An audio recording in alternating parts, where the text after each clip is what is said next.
السلام علیکم ورحمۃ اللہ وبرکاتہ۔ آواز تھوڑی سی بڑھا دیں۔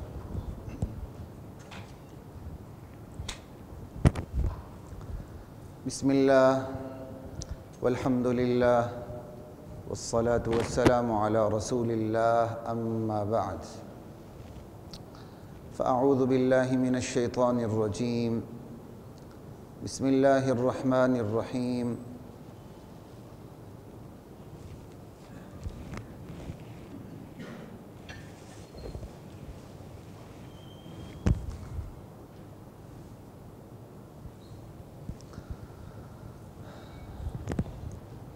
یا ایہا الذین آمنوا ان جاءکم فاسق بنبأ فتبینوا، اے وہ لوگو جو ایمان لا چکے ہو، اگر کوئی تمہارے پاس کوئی شخص، بالخصوص کوئی فاسق انسان، کوئی نافرمان بندہ، کسی بھی قسم کی کوئی اہم ترین خبر لے کے آ جائے جس پر عمل کرنے سے، عمل درآمد سے کسی کے نقصان کا اندیشہ ہو، تو پھر تم پر یہ لازم ہے کہ اس خبر پر یقین کرنے سے پہلے اس کی تحقیق کر لو۔ فتبین ان تصیبوا قوما بجہالہ، ایسا نہ ہو کہ اس خبر پر عمل کر کے تم کسی کو نقصان پہنچا بیٹھو۔ فتصبحوا علی ما فعلتم نادمین، اور بعد میں تم اپنے کیے پر پچھتانے لگ جاؤ۔ سورۃ الحجرات گزشتہ کئی جمعات سے ہماری جاری ہے، اور اللہ معلوم کتنی جمعات اسی پہ آگے انشاءاللہ چلتے ہیں۔ گزشتہ جمعہ اس آیت پہ بات ہوئی تھی، اس سے اگلی آیت پر بھی تھوڑی سی بات ہوئی تھی، لیکن میں نے آپ کو کہا تھا کہ میں نے فاسق پہ بات نہیں کی، کیونکہ ایک اس کے اندر ایک علمی گفتگو ہے اور دور حاضر میں اس کو بیان کرنا ضروری ہے، اور ایک ایسے دور میں بیان کرنا ضروری ہے جہاں پر صحابہ پر سب و شتم ہو رہا ہے، صحابہ پر تنقید ہو رہی ہے، اور کیسے عجیب دور میں ہم داخل ہو چکے ہیں کہ آج ہمیں صحابہ کے دفاع کی فکر پڑ رہی ہے، جن کی وجہ سے ہمیں ایمان کی دولت ملی، اور جنہیں اللہ نے پوری کائنات میں سے نبیوں کے بعد اپنے نبی کے لیے جن کا انتخاب فرمایا، اور جن کو بعد میں آنے والی پوری امت کے لیے معیار ایمان بنایا۔ آج ہم مجبور ہیں کہ ان کی عظمت کا دفاع کریں۔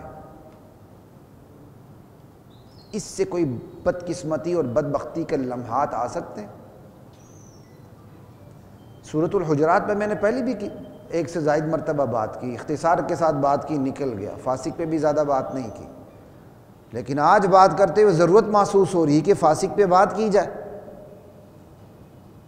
صحابہ کے بارے میں جو دھیرے دھیرے قلم کے نشتر چلے اور دھیرے دھیرے جو زبانیں کھلیں، آج وہ ترقی یافتہ ہو کر اس منہج پہ پہنچ چکی ہے کہ ہم دیوار کے ساتھ لگ رہے ہیں، ہمیں صحابہ کا دفاع کرنا پڑ رہا ہے، اور جنہوں نے صحابہ پر تنقید کی ان کے بارے میں آپ گفتگو کریں تو ان کے ماننے والے آپ کی ماں بہنیں کر دیتے ہیں، اور انہی کے سامنے صحابہ پر تنقید ہو تو ان کی غیرت نہیں جاگتی۔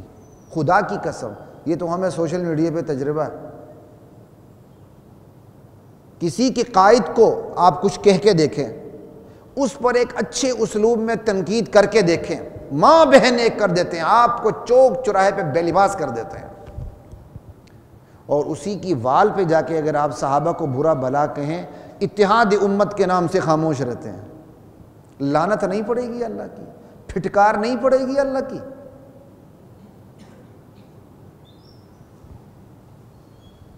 کسی کی پارٹی، کسی کی جماعت، کسی کا مرشد اور قائد اسے قبر میں نہیں بچائے گا۔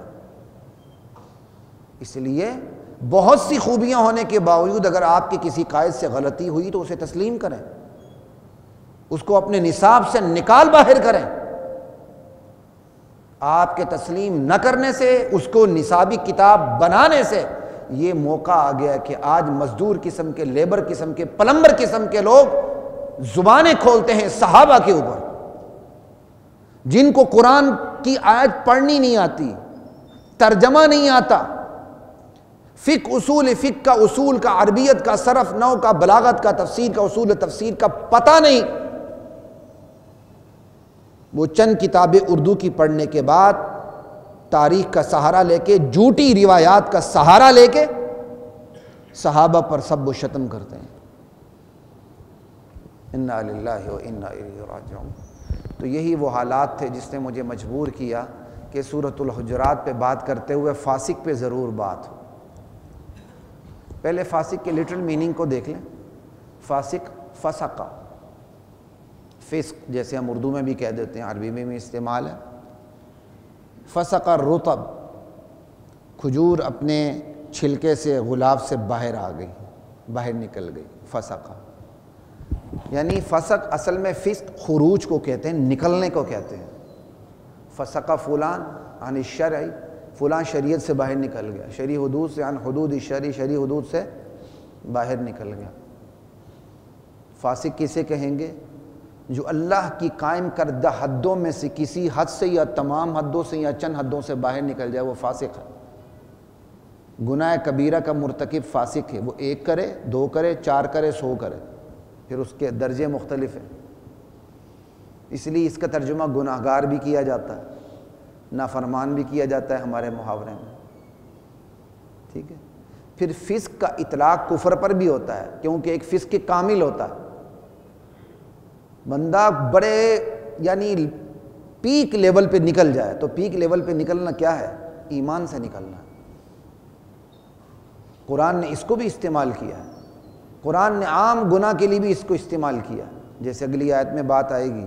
قرآن نے اس کو کفر کے لیے بھی استعمال کیا، جیسے افمن کان مؤمنا کمن کان فاسقا، ارے بلا مومن اور فاسق برابر ہو سکتے ہیں؟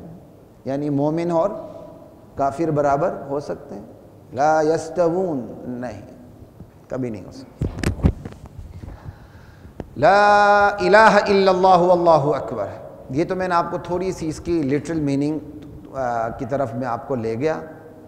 یہاں جو آیت میں فاسق آیا ہے، یہ مقصودی طور پہ نہیں آیا کہ فاسق کی خبر لے کر آئے تو آپ تحقیق کریں، غیر فاسق لے کر آئے تو تحقیق نہ کریں، ایسی بات نہیں ہے۔ کہ کوئی بھی خبر جس پر عمل کرنے سے کسی کے نقصان کا اندیشہ ہو، کیونکہ اگلی آیت بتاتی ہے نا کہ تم خبر پہ عمل کر کے کسی پر حملہ کر دو، بعد میں پچھتانے لگ جاؤ، تو اس سے یہی مفہوم سامنے آتا ہے۔ کوئی ایسی خبر، ویسے بھی نبأ جو ہے وہ عام خبر کو کہتے نہیں، اہم خبر کو کہتے ہیں۔ کوئی ایسی اہم خبر جس پر عمل درآمد سے کسی کا نقصان ہوتا ہو تو عمل درآمد سے پہلے تحقیق کر لیا کرو،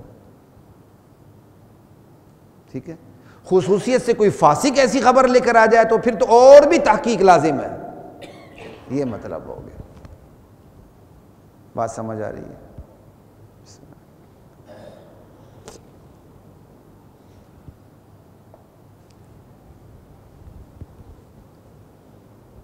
پھر یہاں فاسق کا لفظ بھی is a common noun use ہوا ہے، اسم نکرہ۔ بنبأ، نبأ اگرچہ اہم خبر ہے لیکن یہ بھی اسم نکرہ استعمال ہوا ہے، کامن ناؤن۔ تو کیا مطلب ہوگا؟ اے ایمان والو، کوئی بھی فاسق شخص کسی بھی قسم کی کوئی اہم خبر لے کے آ جائے، کوئی سمجھ آ رہی ہے؟ یہ تمہید مفت میں نہیں باندھ رہا۔ کوئی روایت، کوئی حدیث قرآن کے الفاظ کے مخالف نہیں ہو سکتی ہے، تو یہ دلیل ہے کہ وہ حدیث نہیں ہے۔ سمجھ آئی؟ کوئی بھی فاسق کسی بھی قسم کی کوئی اہم خبر لے کے آ جائے، دونوں کامن ناؤن ہیں۔ اتنی تمہید سن لی آپ نے، اب اگلی بات سنیے گا۔ اس آیت کے تحت بے احتیاط بعض مفسرین نے ایک واقعہ نقل کر دیا۔ مفسرین میں سے بھی تو ایک تعداد اخباریوں کی تھی نا، جیسے آج کل کی یہ اخبار ہے نا، اخباری کہتے ہیں عربی میں کہ بس جو رپورٹر ہوتے ہیں، بات رپورٹ کر دی، سچ ہے یا جھوٹ پرواہ، ان کو شوق ہوتا ہے رپورٹ کرنا، یہ رپورٹرز ہوتے ہیں، اخباری ہوتے ہیں۔ تو آج کا بھی لفظ اخبار خیر عربی کا ہے، وہ یہاں بھی فٹ ہو رہا ہے خود بخود ہی، اردو میں بھی یہی استعمال ہو رہا ہے۔ تو بس تفسیر لکھ دی، بس کسی قسم کی بھی کوئی روایت سن لی، اور اس وقت آج کل تو علم تو بالکل آپ کی گود میں ہے نا، ایک کلک پر ہے، اس وقت تو علم کا حصول کتنا مشکل تھا، بیٹھے ہوئے روایت مل گئی۔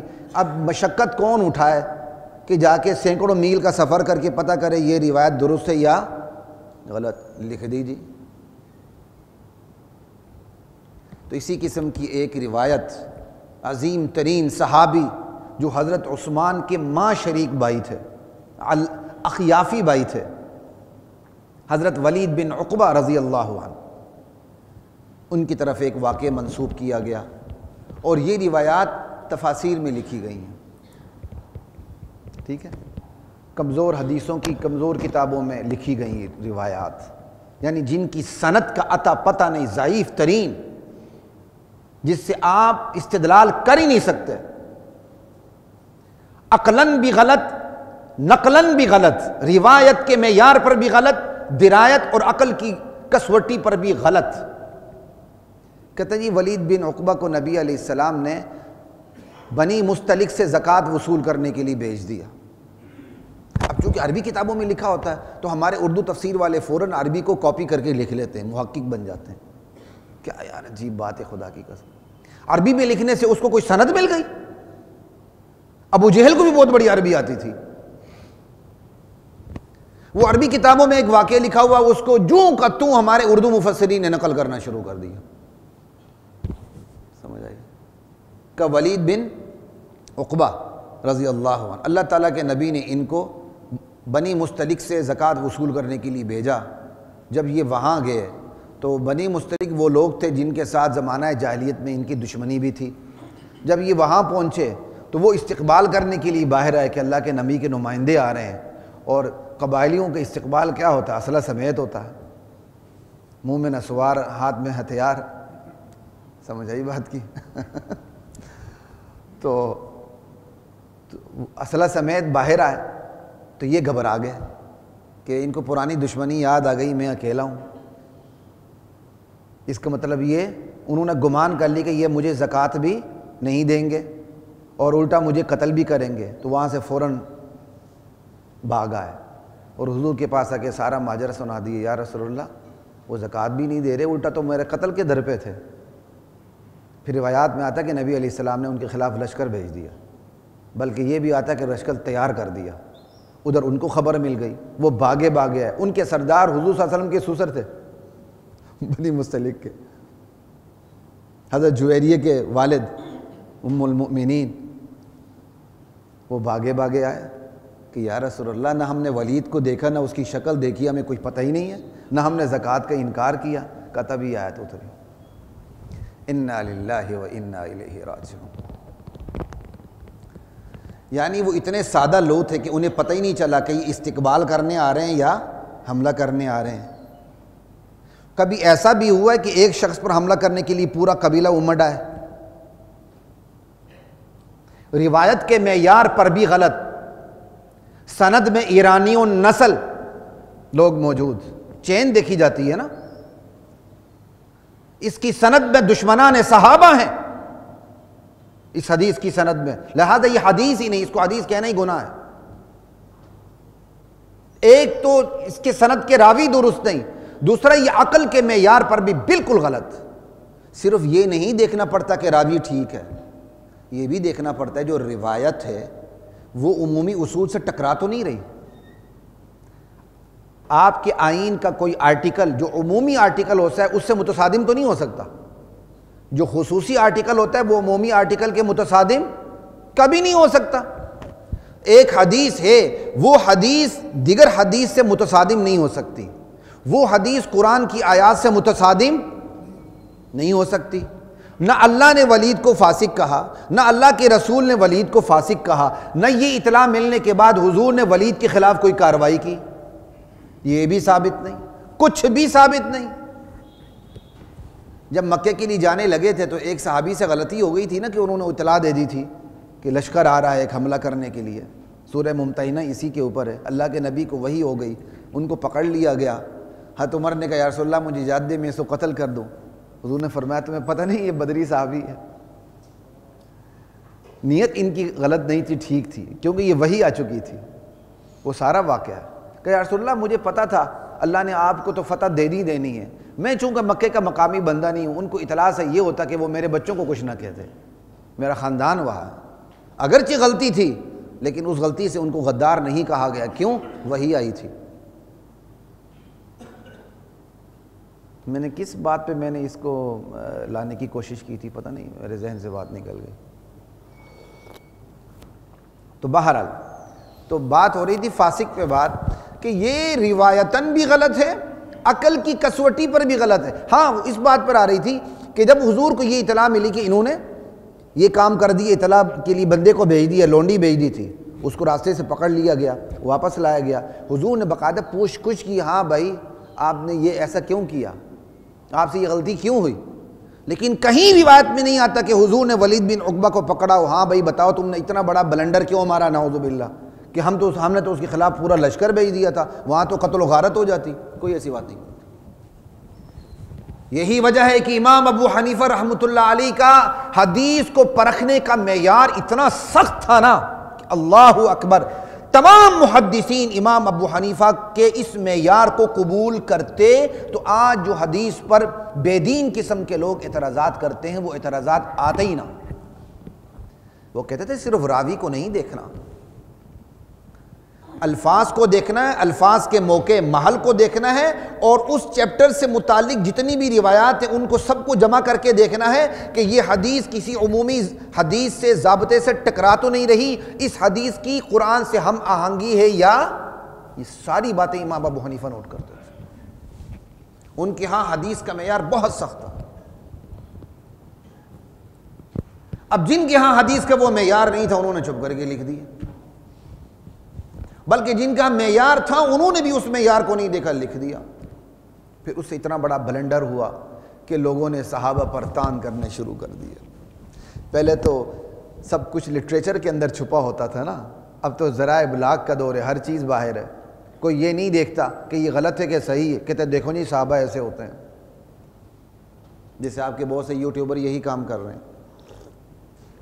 تو خیر بات میری یہ ہو رہی تھی، اس کا نتیجہ کیا نکلا کہ بعض علماء نے ولید بن عقبہ کو فاسق کہہ دیا، نعوذ باللہ، کتابوں کے اندر، کئی ایکسیپشنل کیس ہے، فاسق کہہ دیا ایک، پھر کہا چونکہ فاسق ہے لہٰذا ولید کی کوئی بھی حدیث خبر بغیر تحقیق کے قبول نہیں ہوگی، دو۔ حالانکہ اصول حدیث کا، فن جرح و تعدیل کا یہ مسلمہ ضابطہ ہے کہ راوی صحابی ہو تو اس کی چھان پھٹک نہیں ہوتی۔ آپ کو پتہ ایک حدیث متواتر کی چھان پھٹک نہیں ہوتی کہ وہ قرآن کی آیت کی طرح یقینی کہلاتی ہے، اور بہت بڑی کم تعداد ہے اس کی۔ ایک روایات کے فن میں اسماء جو فن جرح و تعدیل ہے جس کے بانی ہی مسلمان ہیں، کہ راوی کا سارا شجرہ نسب محفوظ ہے، وہ کیسا تھا کیسا نہیں تھا، بچپن میں کیسا تھا، لڑکپن میں کیسا تھا، جوانی میں کیسا تھا، بڑھاپے میں کیسا تھا، ہر چیز محفوظ۔ لا الہ الا اللہ۔ بات کس پہ ہو رہی تھی آج؟ پتہ نہیں کیوں میں بات بول رہا ہوں، بات جو ہوتی ہے دماغ سے ہی نکل رہی ہے۔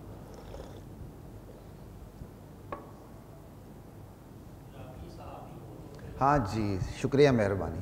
راوی صحابی ہو تو پرکھا نہیں جاتا، کیونکہ مسلمہ ضابطہ ہے کہ راوی عادل، صحابی عادل ہوتا ہے۔ صحابی کے علاوہ تابعی بھی ہو تو اس کو پرکھا جاتا ہے۔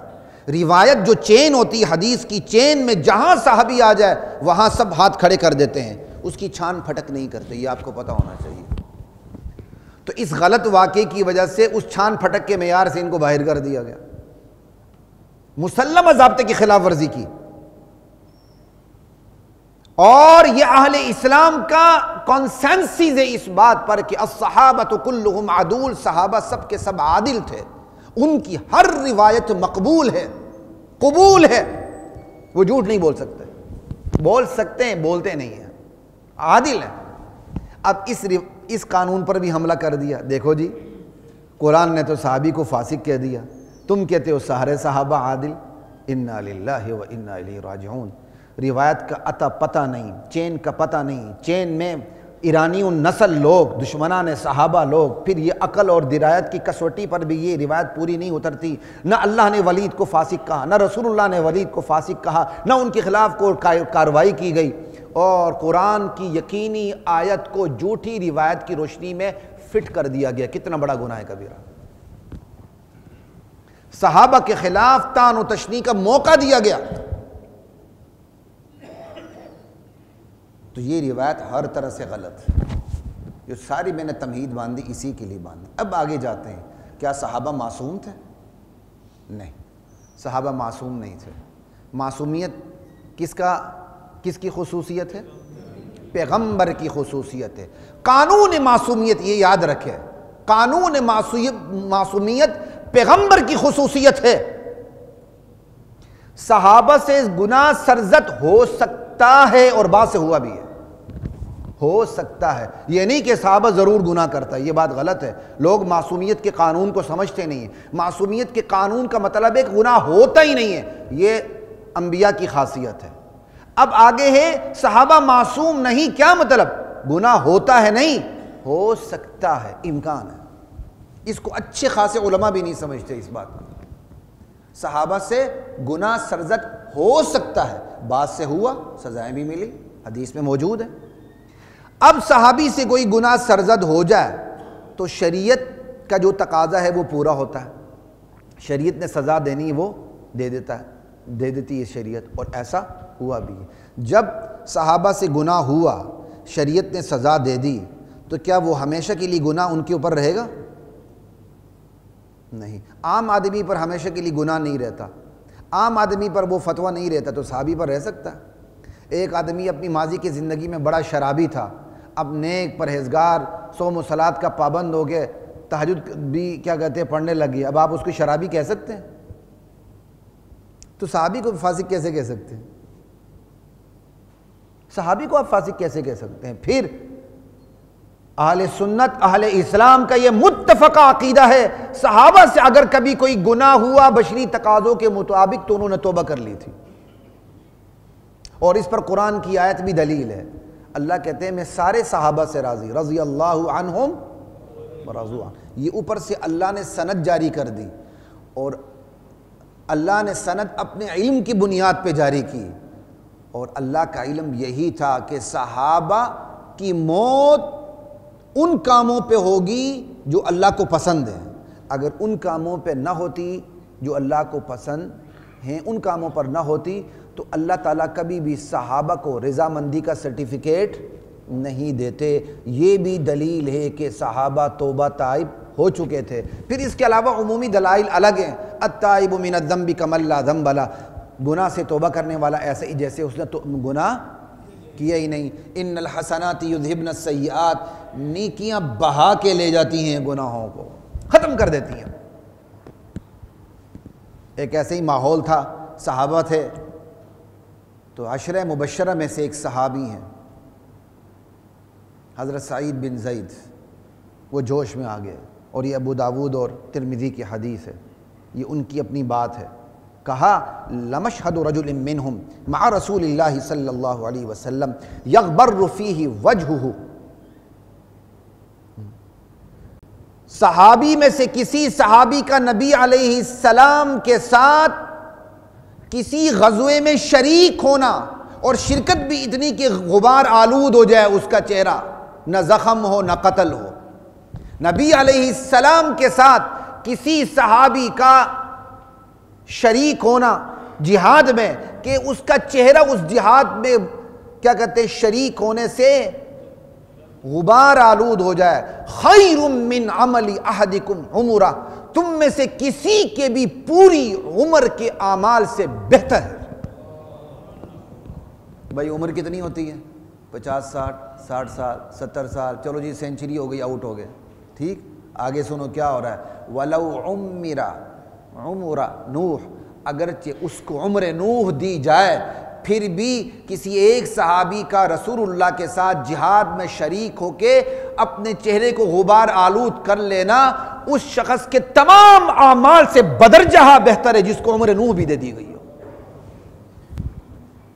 اور یہ عزت، یہ مقام، یہ فضیلت کس کی وجہ سے ملی؟ رسول اللہ صلی اللہ علیہ وسلم کی وجہ سے ملی۔ صحابہ کی عظمت کا دفاع اللہ ذوالجلال کی قسم دراصل اللہ کے رسول کا دفاع ہے۔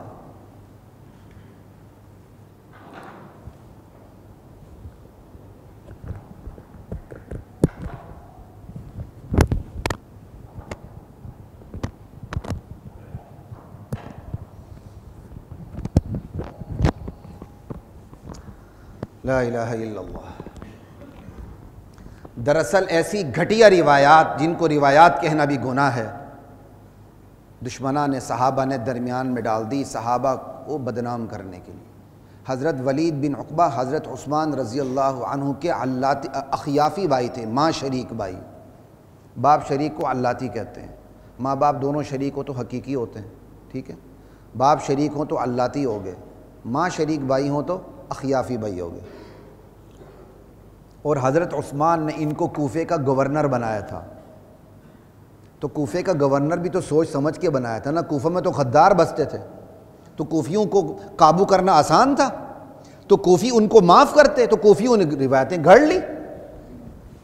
آج بھی کوفیوں کا یہی حشر ہے کہ قرآن کی آیت کے مقابلہ کرنے کے لیے روایت گھڑ دیتے ہیں۔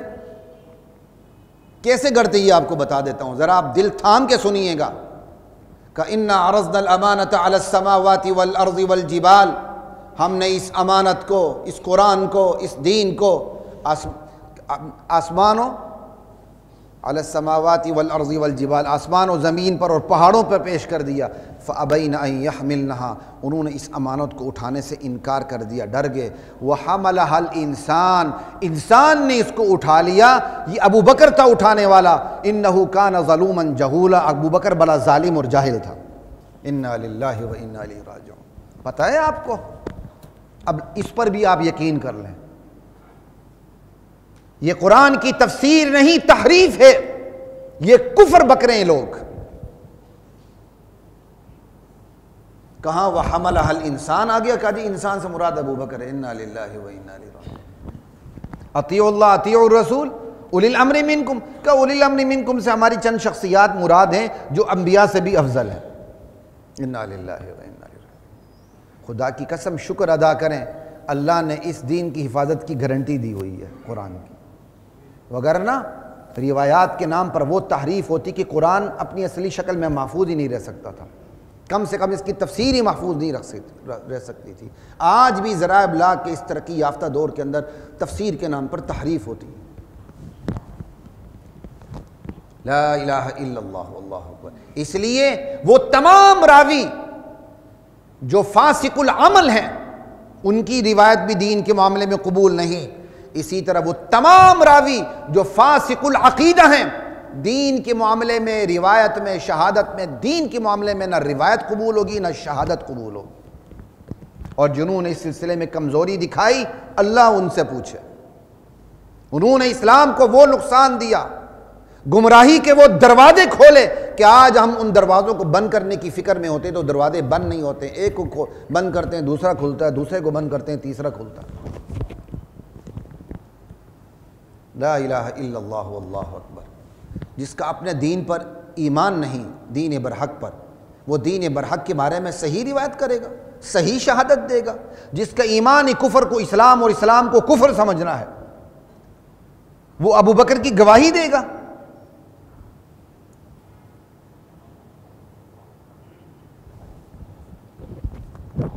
لا الہ الا اللہ واللہ اکبر۔ تو یہ ہے یا ایھا الذین آمنوا ان جاءکم فاسق۔ اس لیے ان روایات کی کوئی حیثیت نہیں، گھسی پیٹی چیزوں کی۔ کوئی بھی فاسق کسی بھی قسم کی کوئی خبر لے کر آ جائے تو تحقیق کر لیا کرو، باقی ساری باتیں گزشتہ جو میں ہو چکی ہیں۔ اب آگے چلتا ہوں۔ وَاعْلَمُوا أَنَّ فِيكُمْ رَسُولَ اللَّهِ، لوگو جانے رکھو، یہ خطاب کس سے ہو رہا ہے؟ صحابہ سے۔ تم میں اللہ کے رسول ابھی موجود ہیں۔ لو یطیعکم فی کثیر من الامر لعنتم، بہت سے معاملات میں اللہ کے نبی تمہاری مان لے تو تم خود مشکل کا شکار ہو جاؤ۔ نبی کی رائے پر تو وحی کی نگرانی ہو رہی ہے۔ نبی کی رائے اگر اوپر سے نیچے آ جائے تو وحی کے ذریعے اللہ تعالیٰ درست کر دیں گے، تمہاری رائے کی تو کوئی نگرانی ہے ہی نہیں ہے۔ اور نبی تمہاری بات مان لے تو تم خود مشکل میں پڑ جاؤ گے۔ لیکن اللہ تعالیٰ نے کیا کام کیا؟ اپنے نبی کی محنت سے تمہارے لیے ایمان کو مرغوب اور پسندیدہ بنا دیا، تمہارے دلوں میں ایمان کی محبت ڈال دی، تمہارے دلوں میں ایمان کو مزین کر دیا، اور تمہارے لیے کفر کو، فسق کو، عصیان کو، چھوٹے بڑے تمام گناہوں کو ناپسندیدہ اور مکروہ بنا دیا۔ اللہ نے یہ اہتمام کیا۔ اس اہتمام کا تقاضا یہ ہے کہ تم نبی علیہ السلام سے اپنی رائے منوانے پر زور نہ لگایا کرو۔ ایک طرف اس آیت میں بڑے صحابہ کی تعریف ہو رہی ہے، دوسری طرف اسی آیت میں وہ نئے صحابہ جو ابھی مسلمان ہو رہے تھے، جن کو پورا ادب آداب کا پتہ نہیں تھا، ان کو حوصلہ بھی دیا جا رہا ہے کہ اگر نبی کی مجلس میں تمہاری رائے پکتی نہیں ہے تو پریشان نہیں ہونا، تمہاری رائے پر عمل کر کے نقصان ہوگا تو کیا کرو گے؟ بات سمجھ آ گئی؟ یہ آیت اتنی معجزانہ آیت ہے۔ ایک طرف بڑے صحابہ کے ایمان کی تمام صحابہ کے ایمان کی گارنٹی مل رہی ہے، بتایا جا رہا ہے کہ صحابہ ہیں کیسے، جنہیں ایمان سے محبت، جن کے دلوں میں ایمان رچا بسا ہوا ہے، کفر سے نفرت، فسق سے نفرت، چھوٹے بڑے گناہ سے نفرت۔ اور ساتھ یہ بھی کہا جا رہا ہے بعض معاملات میں تمہاری مان لیں تو تم خود مشکل میں پڑ جاؤ۔ تو جو نئے ابھی صحابہ ہوتے تھے، ابھی مرکز تربیت سے دور تھے، بدوی اور دیہاتی ماحول تھا، اپنی رائے پر زور دیتے تھے، ان کو حوصلہ بھی دیا گیا کہ تم اپنی رائے پہ زور نہ دو، تمہاری مانی نہیں جاتی تو بے حوصلہ نہیں ہونا، تمہاری رائے کی کوئی نگرانی نہیں، نبی اپنی رائے پہ عمل کرے تو وحی کے ذریعے نبی کی رائے کی نگرانی ہو رہی ہے صلی اللہ علیہ وسلم۔ اب اتنی بات سننے کے بعد آئیے اب مرکزی چیز کی طرف، جو فسق کے بعد میں آپ کو بتانا چاہ رہا ہوں۔ اللہ کرے کہ میں اس نشست میں تھوڑی سی بات مکمل کر سکوں، اور بہت سی باتیں تو انشاءاللہ آئندہ جمعہ ہوں گی۔ اب بات یہ ہے، اللہ یہاں فرماتے ہیں وَلَكِنَّ اللَّهَ حَبَّبَ إِلَيْكُمُ الْإِيمَانَ، اللہ تعالیٰ نے تمہارے لیے ایمان کو پسندیدہ بنا دیا، وَزَيَّنَهُ فِي قُلُوبِكُمْ، ایمان کو تمہارے دلوں میں مرغوب اور رچا بسا دیا، خوشنما بنا دیا، وَكَرَّهَ إِلَيْكُمُ الْكُفْرَ وَالْفُسُوقَ وَالْعِصْيَانَ، کفر کو، فسق کو، عصیان کو، چھوٹے بڑے ہر گناہ کو تمہارے لیے مکروہ بنا دیا۔ اب اللہ تعالیٰ نے بنا دیا، کیا اللہ تعالیٰ نے خاموشی سے بنا دیا کہ چند لوگ لے لی، ان کے دلوں میں ایمان کی محبت ڈال دی، کفر کی نفرت ڈال دی، باقیوں کو ایسے نہیں کیا؟ نہیں، اللہ نے ایمان کی محبت ڈالی، کفر کی نفرت ڈالی، کس کے ذریعے سے؟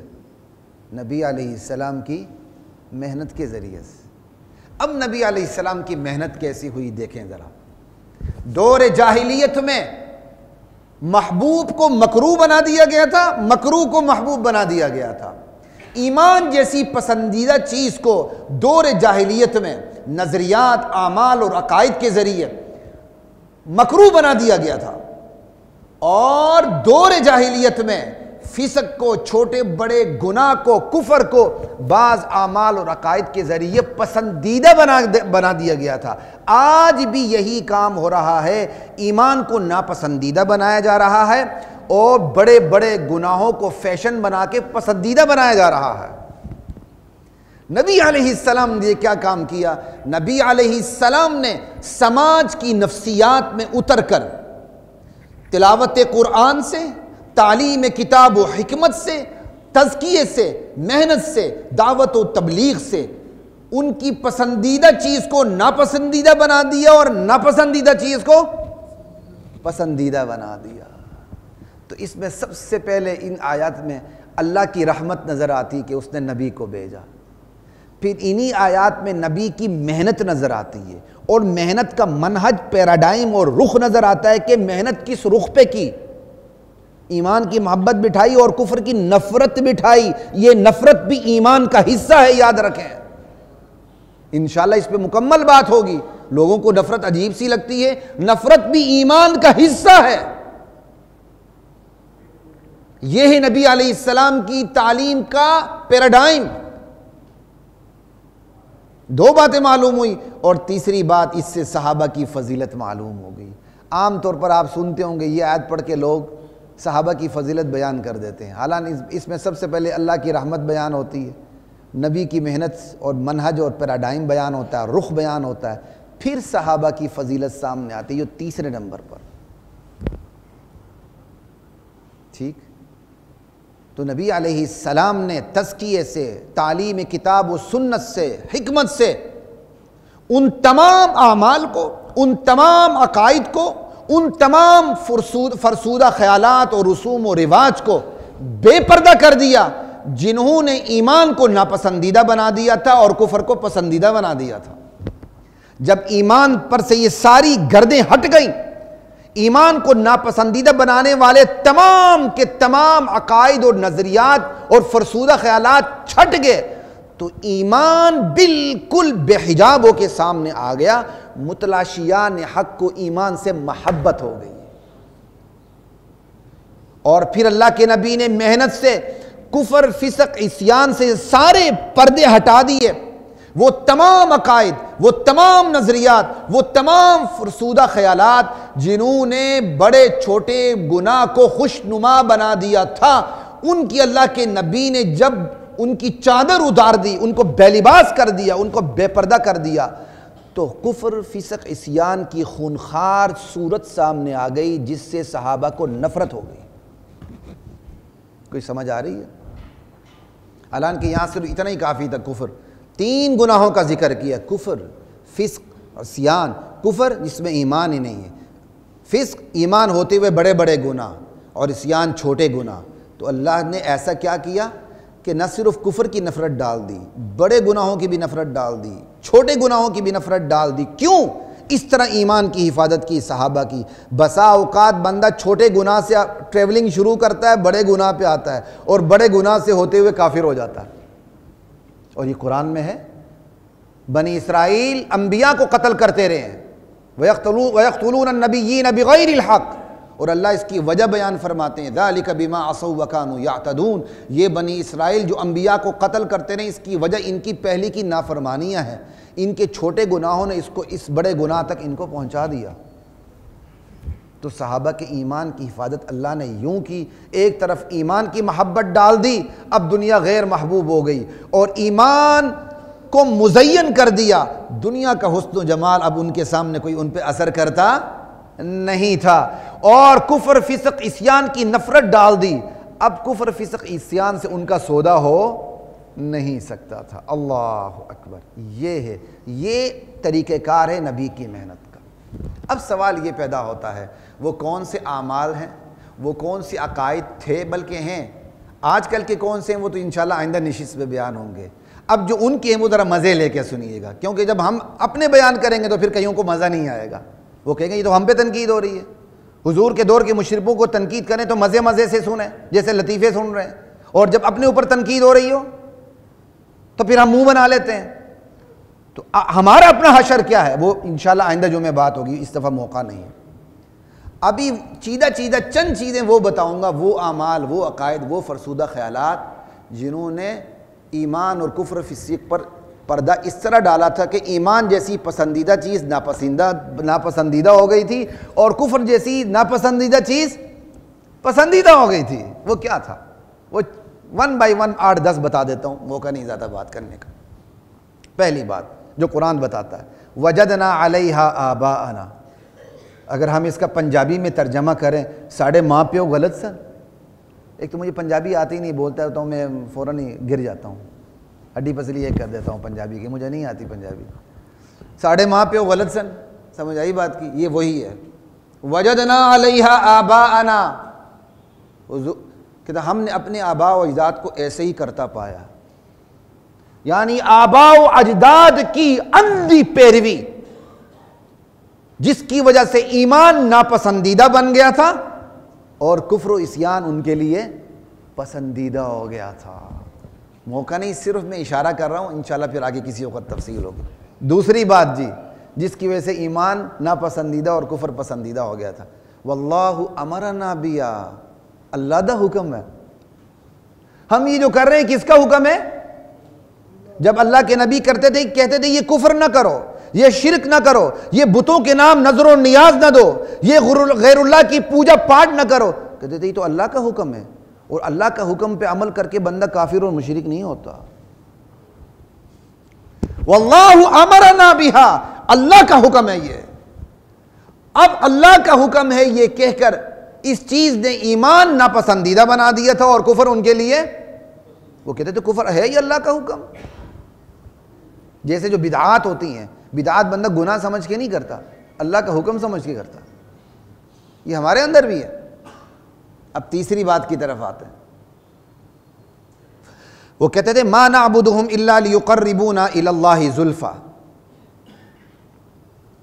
کہ آپ کہتے ہو کہ ہم ان اللہ کو چھوڑ کر ان معبودوں کی عبادت کرتے ہیں. کہا ہم جو ان معبودوں کی عبادت کرتے ہیں، نظر نیاز دیتے ہیں اور اپنی مشکلات میں دور نزدیک سے ہم ان کو پکارتے ہیں کہ یہ ہماری مدد کریں، تو دراصل یہ ہم اللہ کے قریب ہونے کے لیے کرتے ہیں. عبادت کا مقصد یہ نہیں، عبادت کا مقصد ان کے ذریعے اللہ کے قریب ہونا. یعنی اعتراف بھی کرتے تھے کہ ہم یہ کام کرتے ہیں، اور اس اعتراف کے ساتھ اس کی وجہ بھی بیان کرتے تھے. دراصل ہم اسی طرح اللہ کے قریب ہونا چاہتے ہیں. ہم تو بڑے چھوٹے لوگ ہیں نا، ڈائریکٹ اللہ کے کیسے قریب ہو جائیں؟ ہم تو انہی کے تھرو جائیں گے. اور انہی کے تھرو کیسے جاتے تھے؟ ان کو سجدہ کرنے لگ جاتے تھے، لم لیٹ ہو جاتے تھے ان کے سامنے. یہ وہ چیز تھی جس نے ایمان کو ناپسندیدہ اور کفر شرک کو پسندیدہ بنا دیا تھا. چوتھی چیز، ہؤلاء شفعاؤنا عند اللہ، یہ ہمارے اللہ کے اصل معبود تو اللہ ہی ہے، دراصل یہ اللہ کے ہمارے سفارشی ہیں. دیکھو نا ہم بڑے کمزور لوگ ہیں، گناہ گار ہیں، شرابی ہیں، بدکار ہیں، زناکار ہیں. ہماری کہاں اللہ ڈائریکٹ سنتا ہے؟ ہم ان کے پاس جاتے ہیں، ان کو سناتے ہیں، تو ان کے ذریعے بھی ہم اللہ کو سناتے ہیں. وہ اللہ کہتا ہے ڈائریکٹ میرے پاس آؤ، 24 گھنٹے میں جب مرضی آؤ. یہ کہتے ہیں نہیں نہیں نہیں نہیں، اللہ تو ڈائریکٹ سنتا ہی نہیں ہے. دنیا کا معاملہ کیا ہوتا ہے؟ جو آفیسر ڈائریکٹ سنیں، اپنے آفس میں آنے دے، براہ راست آپ کی بات سنیں، آپ یہ تکلیف گوارا ہی نہیں کرتے کہ اس کی سیکرٹری کے پاس چلے جائیں. آپ کہتے ہیں باس سے تو میری ڈائریکٹ میرا راستہ ہے. سمجھ آئی؟ اللہ کا معاملہ آ جائے، اللہ خود بلاتا ہے ڈائریکٹ آؤ. یہ کہتے ہیں نہیں میں نے تو جانا ہی انڈائریکٹ ہے. ہؤلاء شفعاؤنا عند اللہ، یہ ہمارے اللہ کے ہاں سفارشی ہیں. جب ان کو ایسا سفارشی بنا دیا کہ وہ سفارش کریں تو اللہ ٹال ہی نہ سکے. انا للہ و انا الیہ راجعون. اللہ کی بارگاہ میں کوئی ایسا سفارشی نہیں کہ وہ بات کرے تو اللہ ڈر کے ٹال نہ سکے یا محبت سے مجبور ہو کے ٹال نہ سکے. یہ نہ سکنا غلط ہے. اللہ تو نبی کو بھی اجازت دیں گے تب نبی سفارش کریں گے. من ذا الذی یشفع عندہ الا باذنہ، کون ہے جو اس کی بارگاہ میں سفارش کی جرات کر سکے؟ البتہ جب وہ اجازت دے گا تو پھر سفارش ہو. سمجھ آئی؟ 4 باتیں ہو گئیں. انہی باتوں کی وجہ سے ایمان ناپسندیدہ تھا اور کفر پسندیدہ تھا. 5ویں بات، اچھا یہ سارے معبودوں کو چھوڑ کے صرف ایک اللہ کو پکارا ہے. اجعل الآلہۃ الہا واحدا، سارے معبودوں کو چھوڑ دے ایک الہ، وہی حاجت روا، وہی مشکل کشا، وہی تقدیر کو بنانے والا، بگاڑنے والا، آباد کرنے والا، برباد کرنے والا. ان ھذا لشیء عجاب، یہ بڑی عجیب بات ہے. ما سمعنا بھذا فی الملۃ الآخرہ، ہم نے اپنے آبائے دین میں ایسی نئی بات سنی ہی نہیں تھی. ان ھذا الا اختلاق، یہ ساری من گڑت باتیں ہیں. کہ صرف ایک معبود؟ نہیں نہیں نہیں. اقتدار کی کرسی پہ پہنچنے والا کوئی اور ہے، بیٹے دینے والا کوئی اور ہے، وزیر اعظم بنانے والا کوئی اور ہے، وزیر خزانہ بنانے والا کوئی اور ہے. انہوں نے بھی اللہ کو دنیا کا افسر سمجھ لیا کہ کرسی لینے کے لیے پتہ نہیں کس کس کو چاٹنا پڑتا ہے. وہ کہتے ہیں کہ بس یہی ہے. انا للہ و انا الیہ راجعون. ایسا نہیں ہے بھائی. کہا جی سارے معبودوں کو چھوڑ کے صرف ایک معبود، اسی چیز نے ان کو ایمان ناپسندیدہ اور کفر پسندیدہ بنا دیا تھا. وہ سمجھتے تھے ایک اللہ کی عبادت کریں تو یہ تو پھر ہمارے بزرگوں کی گستاخی ہو رہی ہے. اور اگلی بات، دنیا کو عزت اور ذلت کا معیار بنا لینا. اس چیز نے ان کو دین کے قریب نہیں آنے دیا، ایمان کو ناپسندیدہ، کفر کو پسندیدہ بنا دیا.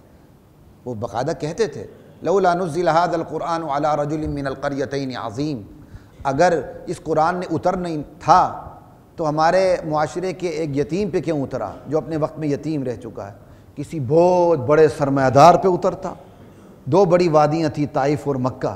کا طائف اور مکہ میں سے کسی عظیم ترین انسان پہ یہ قرآن اترنا بھی تھا تو لولا نزل هذا القرآن على رجل من القريتين عظیم. یعنی ان کے ہاں دین میں بھی عظمت کا معیار یہ تھا کہ جو دنیا میں بڑا ہو. جس کے پاس دنیا کی ریاست ہو، دنیا کی وجاہت ہو، دنیا کا منصب ہو، دنیا کا اختیار ہو. آج بھی یہی ہے. اس پہ میں آج والی بات نہیں کروں گا، آج والی تو بڑی سنگین باتیں آئندہ جو میں بات ہوں گی کہ وہ کون کون سی چیزیں جس نے ہمارے لیے ایمان کو ناپسندیدہ اور کفر کو پسندیدہ بنا دیا، وہ تو انشاءاللہ آئندہ جو میں بات ہوگی. لا الہ الا اللہ. ہمارے ہاں بھی یہی ہے.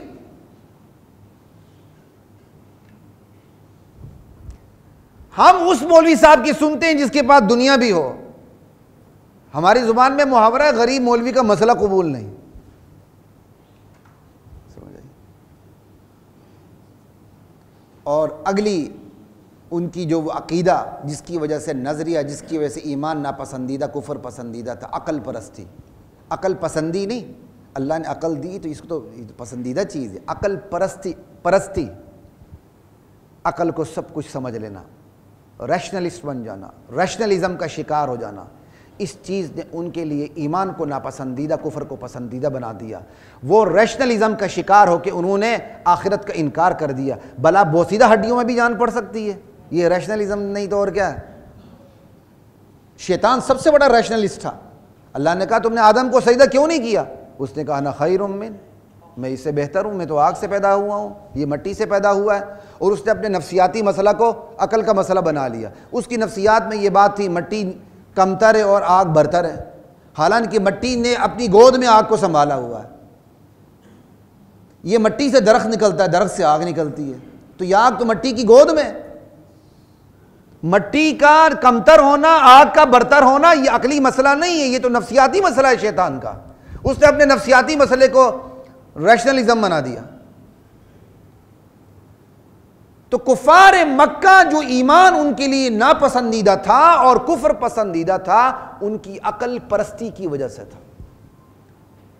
وہ ریشنلزم کا شکار ہو گئے. وہ کہتے اچھا ایمان اس پہ تو بندہ اندھا ہی ہو جاتا ہے. انا للہ و انا الیہ راجعون. من یحیی العظام وہی رمیم. بوسیدہ ہڈیوں میں کون جان ڈالے؟ حالانکہ مانتے تھے پہلی مرتبہ پیدا اللہ ہی نہیں کیا ہے. اور اتنی عقل ان میں نہیں آتی تھی کہ جس نے پہلی مرتبہ پیدا کیا وہ بعد میں بھی پیدا کر سکتا. دتھے پیدا کیا تو ہونے کے بعد پیدا کرنا تو ہماری نسبت سے آسان ہے، اللہ کے لیے برابر ہے. اور اگلی چیز ہوس پرستی. بندہ اپنی نفسانی خواہشات کا غلام بن جائے. جب بندہ ہوس پرست بن جاتا ہے نا، اس کو سیاہ سفید نظر آتا ہے اور سفید سیاہ نظر آتا ہے. ایمان برا لگتا ہے اور کفر اس کو اچھا لگنے لگتا ہے. گراؤنڈ ریئلٹی کے بالکل مطابق لگتا ہے. موقع نہیں بات کرنے کا، 1-2 منٹ میں بات کو ختم کر رہا ہوں. صرف یہ آپ کو صرف آج فہرست گنوا رہا ہوں. یہ وہ چیزیں تھیں جس نے ایمان کو ان کے لیے مکروہ بنا دیا تھا، کفر کو محبوب بنا دیا تھا. ہوس پرستی. اور اگلی چیز فرقہ واریت کے تانے دینا. نبی علیہ السلام جب دین کی محنت کرتے تھے، کہتے یہ بندہ جب سے آیا اس نے باپ بیٹے کو، ماں بیٹی کو، بہن بھائی کو لڑا دیا. کتنے امن سے، سکون سے، وحدت سے، اخوت سے، بھائی چارے سے ہم بیٹھے ہوئے تھے، اس نے آ کے میں لڑا دیا. تو واقعی ایسا ہوا کہ نہیں بتائیں؟ باپ بیٹے کا مخالف ہو گیا، میاں بیوی کے مخالف. لیکن اس کی وجہ کون بنا؟ ایمان قبول کرنے والے بنے کہ ایمان سے انکار کرنے والے بنے؟ غلطی ان کی تھی، الزام حضور پہ ڈال رہے تھے. آج بھی یہی ہے. ٹھیک. اور آخری وجہ باہمی اتحاد کی بنیاد قبائلی عصبیت کو بنا لینا بجائے ایمان اور اسلام کے. قبائلی عصبیت باہمی اتحاد کی وجہ. ہمارے وکلاء برادری میں کتنا اتحاد ہوتا ہے. ایک وکیل اور غیر وکیل کی لڑائی ہو جائے تو وکیل صاحب دیکھتا ہی نہیں ہے اگلا سچا یا جھوٹا ہے، مار مار کے ادموا کر دیں گے، پھر وکیل سے پوچھیں گے ہاں بھائی کیا ہوا تھا. سمجھ آئی؟ قبائلی تعصب کی بنیاد پر آپس میں وحدت، یہ جاہلیت کی علامت ہے. اللہ کے نبی نے اس کو ختم کر کے اسلام کی بنیاد پر وحدت کو رچا بسا دیا. اور یہ خطبہ حجۃ الوداع میں بھی ہے، ان اللہ اذهب عنکم نخوۃ الجاہلیہ. لوگو اللہ کا شکر ادا کرو، اللہ نے تمہارے اندر سے قبائلی تعصب کو، نخوت کو، تکبر کو اور اپنے آباء و اجداد پر فخر کو ختم کر دیا. یہ وہ قبائلی تعصب تھا جس کی بنیاد پر انہیں ایمان برا لگتا تھا، کفر اچھا لگتا تھا، وہ کہتے تھے ساڑھے ماں پیو غلط سن، اتنے بڑے دانشور، اتنے بڑے وزڈم کے مالک، پوری قوم کو چلانے والے، ہم اس یتیم کی بات مان لیں۔ یہ وہ میں نے تھوڑی سی فہرست قرآن کریم کی روشنی میں آپ کے سامنے رکھ دی، وہ اعمال، وہ عقائد، وہ فرسودہ خیالات جن کی وجہ سے ان کے لیے ایمان ناپسندیدہ اور کفر پسندیدہ بن چکا تھا۔ اور یہی وقت کے کرنے کا کام ہے۔ جب بھی دین کی محنت ہوگی، ایمان پر جو گرد پڑتی ہے پہلے اس گرد کو ختم کرنا ہوگا، اسی کا نام لا الہ ہے۔ پھر وہی جو ایمان جس پر سے گرد اٹھا دیں متلاشیان حق کے لیے محبوب بنے گا، اسی کا نام الا اللہ ہے۔ آج بھی اسی منہج پہ کام کرنے کی ضرورت ہے۔ چونکہ اس منہج پہ کام نہیں ہوتا اس لیے دعوت بے اثر ہوتی ہے، کام ادھورا ہوتا ہے، داعی بے اثر ہوتا ہے، کیونکہ داعی کانٹا چبھنے کو بھی برداشت نہیں کرتا۔ وہ یہی کہتا ہے میں میٹھی میٹھی باتیں کروں، ایسی کوئی بات نہ کروں جس سے سننے والوں کا مزاج خراب ہو جائے، اس کی طبیعت میں بخار آ جائے، وہ برداشت ہی نہیں کرتا۔ جبکہ نبی نے محنت یہ کی صلی اللہ علیہ وسلم کہ ایمان پر پڑنے والی گرد کو اٹھا دیا، اور کفر فسق کو چھپانے والے جتنے بھی عقائد تھے جنہوں نے کفر فسق کو خوشنما بنا دیا تھا، ان کو بالکل ہٹا کے کفر کی اپنی اصلی شکل بے نقاب اور بے پردہ اور بے حجاب کر دی۔ یہ کام ہے دعوت کا کرنے کا، جو آج ہو رہا ہے تو بہت کم ہو رہا ہے، نہ ہونے کے برابر ہو رہا ہے۔ آج بھی ایسے اعمال ہیں، عالمی ایجنڈا ہے، ایسے عقائد ہیں، ایسے رسومات ہیں، ایسے بیانیے ہیں، سمجھائی، ایسی ٹرمینالوجیز ہیں، ایسی اصطلاحات ہیں جن کی وجہ سے ایمان کو ناپسندیدہ بنایا جا رہا ہے اور کفر کو پسندیدہ بنایا جا رہا ہے۔ اس میں سر فہرست لفظ بتا دیتا ہوں، باقی بعد میں بات ہوگی۔ ہیومینٹی حدیث سے منسوب کیا جاتا ہے کہ no religion is higher than humanity، انا للہ و انا الیہ راجعون۔ ایسی ہیومینٹی پر اللہ کی لعنت پڑتی جو کہ دین برحق کے مقابلے میں آ جائے۔ یہ انسانیت نہیں، حیوانیت ہوتی ہے۔ یہ ہے وہ خوشنما پردے جس کی وجہ سے ایمان پر گرد پڑ جاتی ہے، ایمان چھپ جاتا ہے۔ میں نے اشارہ کر دیا، اس پہ باقی باتیں انشاءاللہ آئندے جمعے ہوں گی۔ وآخر دعوانا الحمدللہ رب العالمین۔ وَلَقَدْ أَنزَلْنَا